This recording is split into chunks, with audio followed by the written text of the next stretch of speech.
1776년 7월 9일 뉴욕의 군중들은 영국 왕 조지 3세의 동상을 밧줄로 묶어가지고 끌어내렸습니다. 왕은 더 이상 필요 없다. No kings라고 이런 걸로 미국이 이제 탄생한 그런 국가인 거죠. 굉장히 상징적인 순간이었어요. 그런데 정확히 250년이 지난 올해 연초에 이제 미국은 이제 베네수엘라의 정권을 무력으로 교체를 하고 덴마크에게 그린란드를 좀 내놓으라고 압박을 하고 있는 거죠. 그리고 나라가 점점 확장을 하려고 하는 듯한 그런 느낌을 주면서 왕을 몰아낸 곳이지만 정작 지도자가 제왕놀이를 하고 있는 듯한 그런 아이러니. 도대체 무슨 일이 벌어지고 있는 걸까요? 여러분 안녕하세요, 타일러입니다. 새해 첫 달부터 국제 뉴스가 정말 심상치 않습니다. 아마 뉴스를 보신 분들은 이게 2026년 이야기가 맞나? 19세기 제국주의 시대가 된 건가? 이렇게 하셨을 것 같아요. 미국이 베네수엘라 마두로 정권에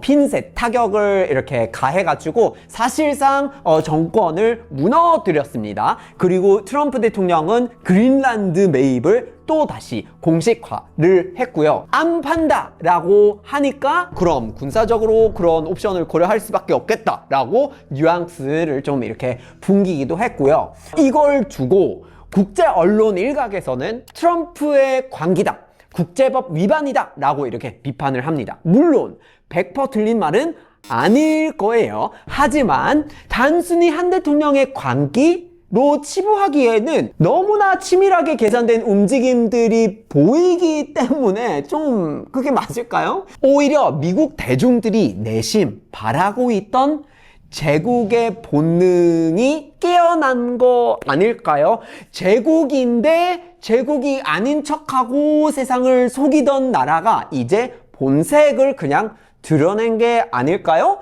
오늘은 가면을 벗은 미국의 민낯을 살펴보시죠. 먼저 베네수엘라 사태부터 봐야 되겠죠? 많은 분들이 미국이 또 전쟁을 하려고 하나 보다? 라고 걱정을 하셨을 것 같아요. 근데 흥미로운 건 이번 작전이 과거에 뭐 이라크 전쟁, 아프가니스탄 전쟁 뭐 이런 거랑 완전히 다른 성격이었어요. 완전히 핀셋 타격이었단 말이죠. 아주 국지적이고 또 정밀하게 타격을 하는 식의 작전이었습니다. 대규모 지상군을 이렇게 보내가지고 점령을 해서 주둔을 하고 그러는 게 아니었고 특수부대, 그리고 드론 이런 거를 이용해서 딱 지도부만 제거를 하거나 그렇게 항구를 봉쇄해가지고 숨통을 좀 조이는 그런 방식이란 말이죠. 근데 왜 이럴까요? 미국 사람들도 사실 이제 긴 전쟁들 너무 지긋지긋해요. 돈도 많이 들고 미군이 많이 죽으니까 그런 건 싫은 거예요. 그것도 국제가 너무 많은데 그렇게까지 할 수도 없어요. 그러니까 베네수엘라 보고 그런 다른 전략을 선택할 수밖에 없겠죠. 하지만 동시에 미국이 또 약해 보이는 걸 너무 좀 지극히 싫은 거예요. 강해 보여야 된단 말이에요. 그러니까 우리가 세계 강대국인데 최강인데 저런 독재자가 이렇게 하나 좀 손 못 보겠니? 그러니까 이런 자존심이 상하는 일이 있으면 미국 사람들 대중들이 약간은 못 받아들일 수 있는 거겠죠. 그래서 트럼프 2기 행정부는 이 심리를 너무 정확하게 파악을 한 거예요. 전쟁은 안 할래. 하지만 반항하면 아주 아프게 한번 이제 응징을 해가지고 이제 곡 질러보겠다 이런 거예요. 그래서 이게 바로 2026년형 미국의 제국 통치 기술 이런 거라고 해야 되나? 근데 확실히 좀 새로운 행보입니다. 그러면 그린란드는 어떨까요? 처음에 트럼프가 그린란드를 사겠다고 했을 때 여러분이 기억하실지는 모르겠지만 저는 명확히 기억하고 있어요. 다들 그게 농담인 줄 알았어요. 언론에서 완전히 놀려서 하하하 트럼프가 그린란드를 사겠대요. 살 수 있겠어? 그것도 누가 사고 싶겠냐? 돈 얼마나 많이 들인다고 생각할까? 그래서 이게 되게 엄청 이렇게 놀렸어요. 바보인 것처럼. 그런데 백악관은 너무 진지합니다. 단순히 부동산 재벌의 쇼핑 본능으로만 볼 수는 없어요. 예, 지도를 한번 머릿속에서 펼쳐보면은 점점 그림이 그려지기 시작할 거예요.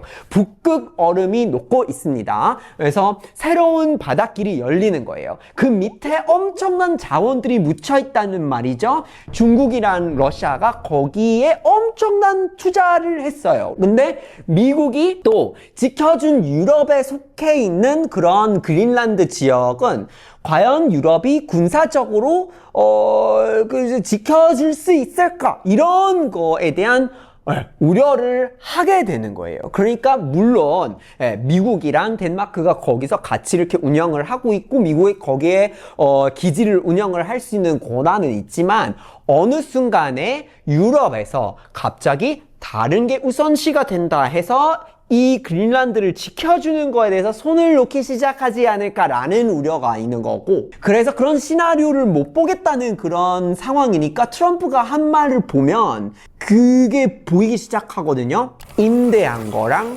소유한 거랑 집에 대한 태도가 다르다, 이렇게 얘기를 한 거예요.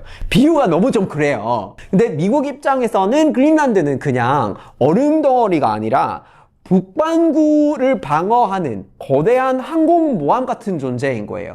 그냥 90%의 가능성으로 안전할 거다 라는 걸로 충분하다고 보지를 않아요.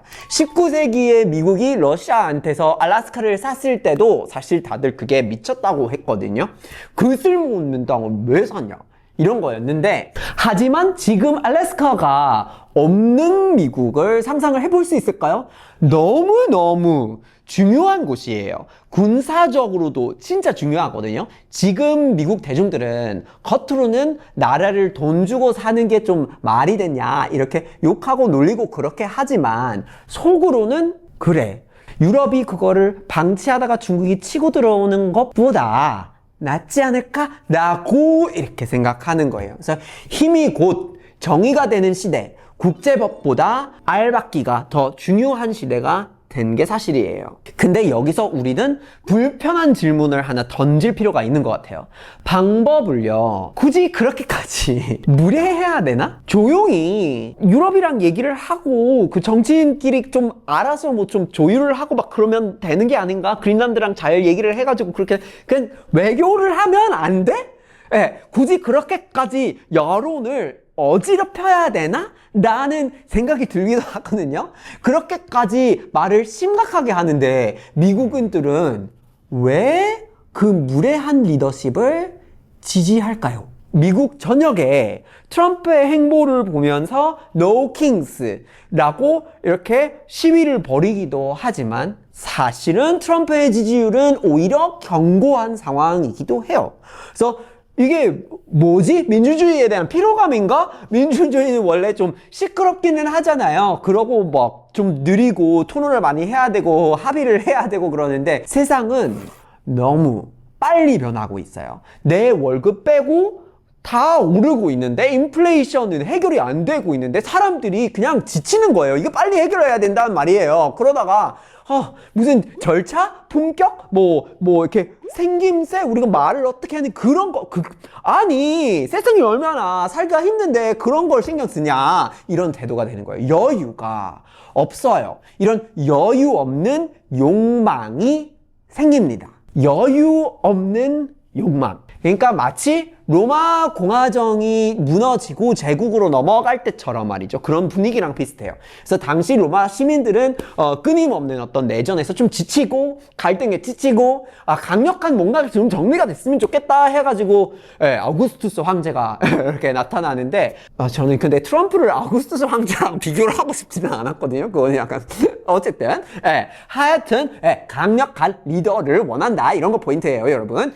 지금 미국 시민들은 대부분이 원하는 게 복잡한 헌법 강의, 국제법 어쩌고 이런 거 신경 쓰고 싶은 여유가 없으니까 그냥 상황 해결 좀 해줬으면 좋겠다. No Kings를 외치면서도 그 모양새가 좀 싫으면서도 마음속으로는 킹만큼의 확실한 어떤 이해하기 쉬운 결말, 그 쉬운 지도자를 바라는 모순이 좀 있는 것 같아요. 이게 지금 미국이 겪고 있는 진짜 위기를 가리키고 있는 부분인 것 같아요. 이런 흐름은 어쩌면 위선의 종말일지도 모르겠지만 그동안 미국은 사실 세계 경찰 역할을 좀 자처를 하면서 겉으로는 민주주의랑 인권을 많이 내세우는데 하지만 뒤로는 좀 국익을 많이 챙겨오기는 했어요. 솔직히 말하면 베네수엘라 상황을 보고 오바마 대통령이 있을 때 리비아에 치고 들어간 건 왜 비교를 안 하고 있는지는 모르겠어요. 근데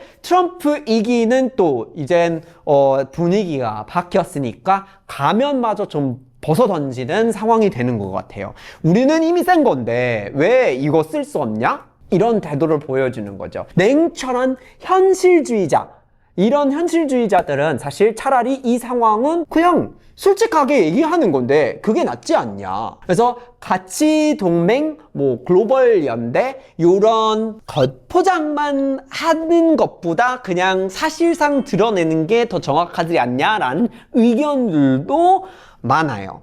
그래서 확실한 건 우리가 어떻게 생각하든 간에 이게 좋다 나쁘다 이건 내가 생각하는 방향이 맞다 안 맞다 그거 다 쓸데없고 미국은 이제 착한 경찰 그건 더 이상 포기를 한 거고 이젠 그냥 있는 그대로 국익을 그대로 보여주겠다 하고 냉혹한 그런 패권 국가라는 거를 보여주고 있습니다. 그게 현실이에요. 그러고는 이제 놀랍게도 세계의 많은 나라들도 이 벌거벗은 힘 그런 거 앞에서 오히려 조용해지고 있어요.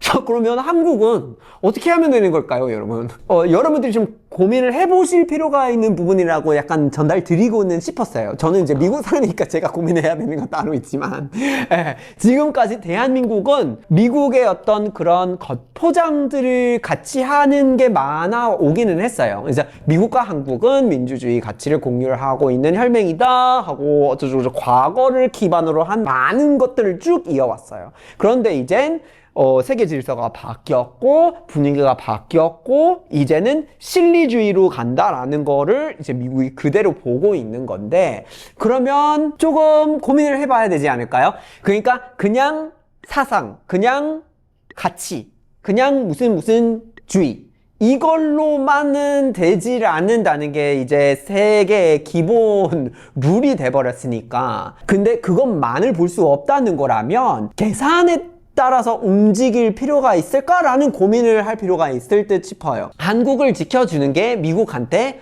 얼마의 이득이 될까를 보고 이 질문에 대해서 한국이 명확한 어떤 숫자랑 권력이나 어떤 뭔가 계산을 할 수 있는 것들을 보면서 답하지 못하면 주한미군이든 무역 혜택이든 기회가 되면 미국 쪽에서 조금은 바꾸겠다라고 해버릴 수도 있는 거예요. 그러니까 사업쟁이 대통령이 자유시장, 자본주의 이런 거에 본거장인 국가를 지금 운영을 하고 있는데 거기에다가 국제관계를 부동산에 비유를 하면서까지 현실주의적인 그런 대외 정책을 펼치고 있고 현실주의를 추구하고 있다는 말이죠. 그러니까 그런 미국인데 투자 수익률이 있는 곳에만 투자를 하겠다라는 태도로 바뀌었지 않았을까요, 거기가? 그러면 베네수엘라를 보시잖아요. 민주주의 그런 거였으면 더 철저한 체제 개입을 훨씬 일찍 했을 텐데 지금 개입을 하게 된 거는 지정학적인 어떤 영역 보장 그리고 자원 확보 그런 기름 때문인 부분들이 있잖아요. 그래서 반대로 말하면 한국이 미국에게 지정학적으로 혜택이 되는 부분들이 있을까요? 아니면 다른 투자 가치가 있는 곳일까요? 어떤 명확한 무언가를 좀 쥐고 있다면 그게 사실 한국한테는 권력이 되는 건데 예전보다 당당하게 더 뭔가를 주장을 할 수 있는 뜻이기도 하겠죠? 반도체, 배터리, 조선산업 이런 것들 있잖아요. 그러니까 미국이 혼자서는 절대 해결을 못하는 것들이 있어요. 그런 건 사실 큰 힘입니다. 예전에 학교에서 정말 많이 언급했던 그 경제학 지정학적인 용어가 있습니다. 비교, 우위. 요즘 세상은 비교, 우위를 고민해야 돼요. 한국의 비교, 우위가 있을 텐데 그걸 현실적으로 고민을 해서 활용을 해야 볼 때가 되지 않았을까? 라는 질문을 던집니다.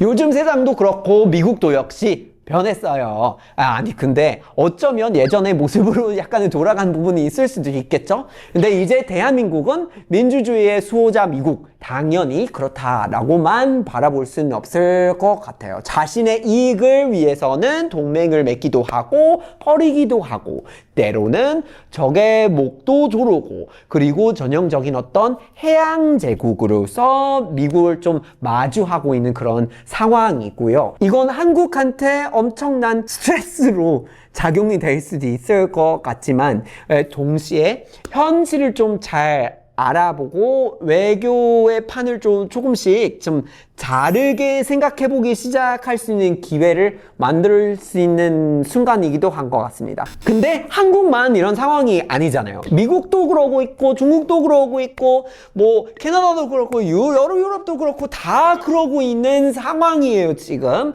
그래서 미국한테 그냥 뭐 매달리거나 그냥 있는 그대로 이렇게 하기보다는 유사한 입장에 있는 국가들이 많아요. 뭐 유럽 국가들, 일본, 호주 엄청 많아요. 이런 나라들이. 그런 나라들이랑 좀 협상 블록 같은 거를 만들어 가지고 같이 논의를 많이 하면은 그러면 주장하고 싶은 거를 더 쉽게 얻어낼 수 있는 방법들이 생길 거예요. 안 해봤던 새로운 관계들, 외교들을 고민을 해볼 때가 됐습니다. 지난 한 20년 사이에 중견국 소리를 해왔던 정치학 전문가들이 있는데 여기서 그런 목소리 엄청 이렇게 시끄럽게 내고 있어야 될 텐데 어디서 안 보이시네요 요즘에. 개별 국가로는 약하지만 뭉쳤을 때 공급망을 좀 질 수도 있고 이제 한국에서도 어쩌면 같이 뭐 사상, 제재 그런 시각을 살짝 내려놓더라도 국익 이런 계산기를 좀 꺼내야 할 때가 됐을 것 같아요. 미국이 이제 한국을 어떻게 생각할까? 뭐 다른 나라들이 한국을 어떻게 생각할까를 너무 묻지 좀 말고 그냥 미국 다른 나라들이 우리를 좀 필요하거나 우리한테 원하는 게 있을까? 이렇게 질문을 살짝 조절을 하고 그러면 원하는 게 있으면 이걸 좀 어떻게 좀 써가지고 이런 식으로 태도를 살짝 조절을 하면 잘 살 수 있는 시대이긴 한 것 같아요. 그래서 여러분은 이 벌거벗은 제국의 시대, 벌거벗은 민낯의 국제정치의 시대 요 상황에서는 솔직히 그렇게 되고 싶지는 않아요. 누구든 그러고 싶지가 않겠죠. 좀 더 품격 있게 살고 싶겠죠. 근데 그런 세상이 됐다고 하면 한국은 어떻게 해야 할까요? 옷을 좀 바꿔 입어야 할지 아니면 그냥 벌거벗어야 할지 어떻게 생각하세요? 꼭 댓글로 한번 알려주시고 다음에도 함께 달려볼까요?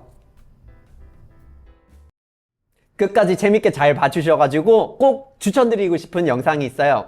요것도 재밌고 요것도 재밌어요.